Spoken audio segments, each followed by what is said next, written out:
Markus 14.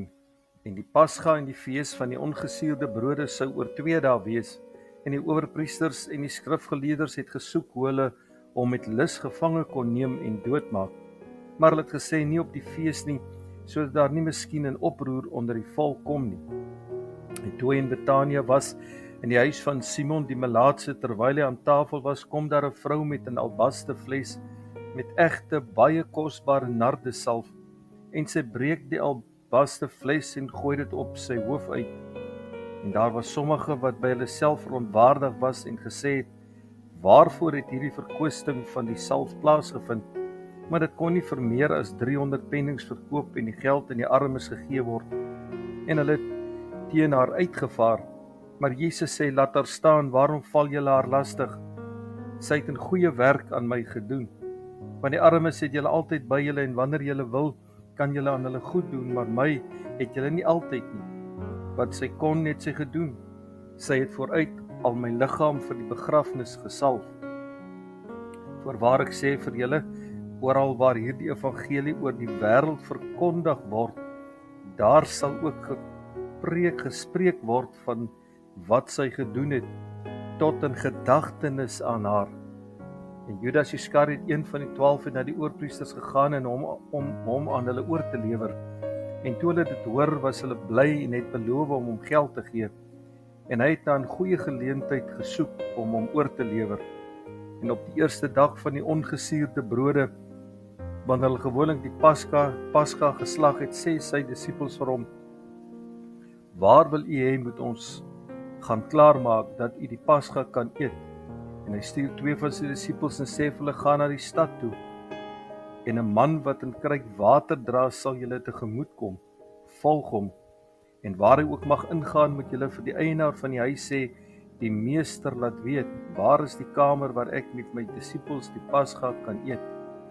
En hy sal julle 'n groot bovertrek wys in gereedheid gebring, daar moet julle vir ons klaarmaak. En sy disippels het gegaan en in die stad gekom en dit gevind soos hy vir hulle gesê het, en hulle die Pasga toeberei. En toe dit aand geword het, kom hy met die 12, en terwyl hulle aan die tafel was en eet, sê Jesus, voorwaar ek sê vir julle, een van julle sal my verraai, en een wat saam met my eet. Toe het hulle begin om bedroef te word, en een vir een aan hom te sê, is dit miskien ek? En 'n ander een, is dit miskien ek? En hy antwoord en sê vir hulle, dit is een van die 12 wat saam met my sy hand in die skottel insteek. Die seun van die mens gaan wel heen, soos daarvan hom geskrywe is, maar wee daardie man, deur wie die seun van die mens verraai word. Dit sou vir hom goed gewees het, as daardie man nie gebore was nie.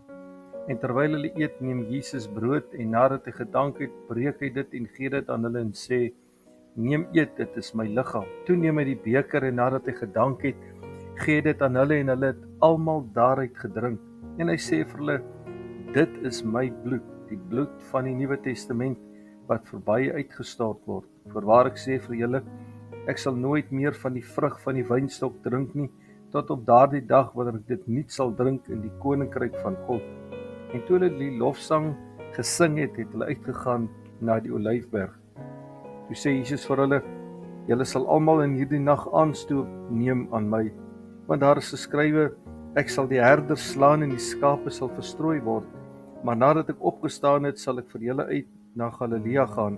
En Petrus sê vir hom, al sal almal ook aanstoot neem, dan tog nie ek nie.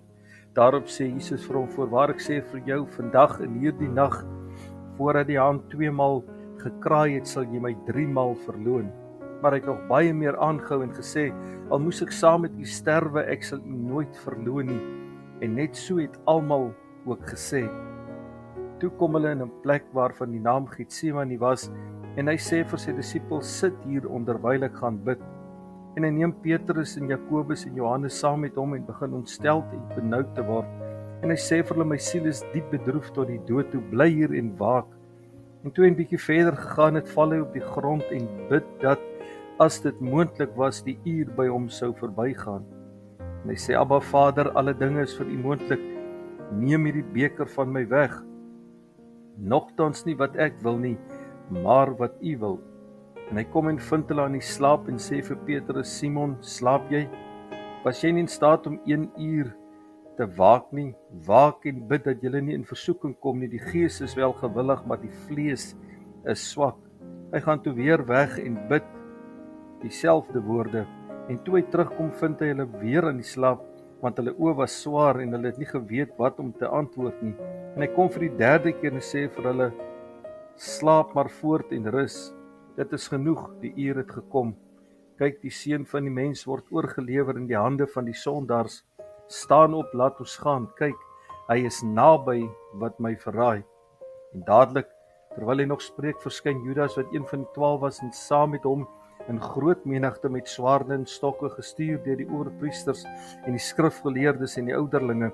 En sy verraaier het 'n teken met hulle afgespreek en gesê: die een wat ek sal soen, dit is hy, gryp hom en neem hom met sekerheid weg.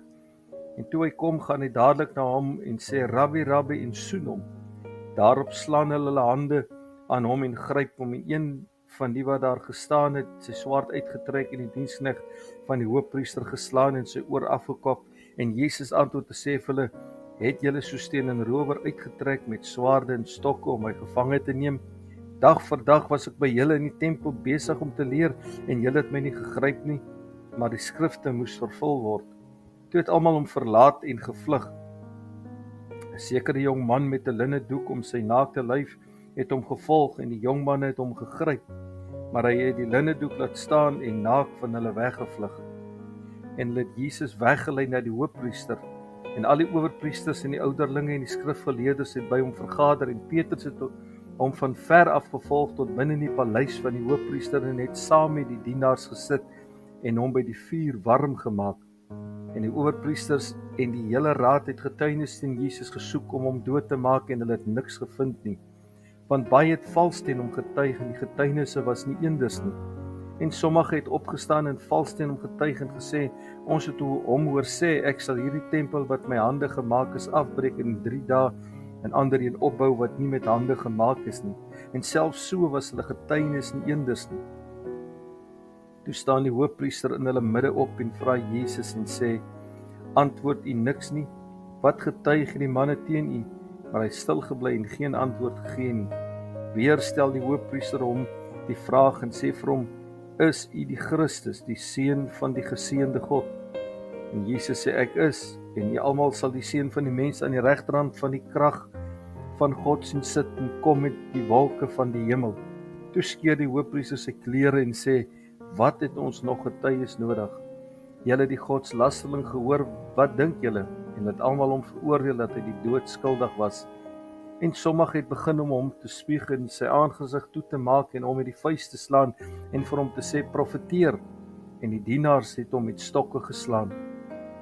Terwyl Petrus onder in die binneplaas was, kom daar een van die diensmeisies van die hoofpriester, en toe sy Petrus sien besig om hom warm te maak, kyk sy na hom en sê: jy was ook by die Nasareëner Jesus. Maar hy het ontken en gesê: ek weet nie en begryp nie wat jy sê nie. En hy het hulle buite na die voorplein gegaan en die haan het gekraai. En toe die diensmeisie hom weer sien, begin sy aan die wat daar staan te sê: hierdie man behoort by hulle. Maar hy het dit weer ontken, en 'n bietjie later weer sê die wat daar staan vir Petrus: waarlik, jy behoort by hulle, want jy is ook 'n Galileër en jou spraak is net so. Toe begin hy homself te verwens en te sweer: ek ken nie daardie man van wie julle praat nie. En vir die tweede keer het die haan gekraai, en Petrus het die woord onthou wat Jesus vir hom gesê het: voor die haan 2 maal gekraai het, sal jy my 3 maal verloon. En hy het in trane uitgebars.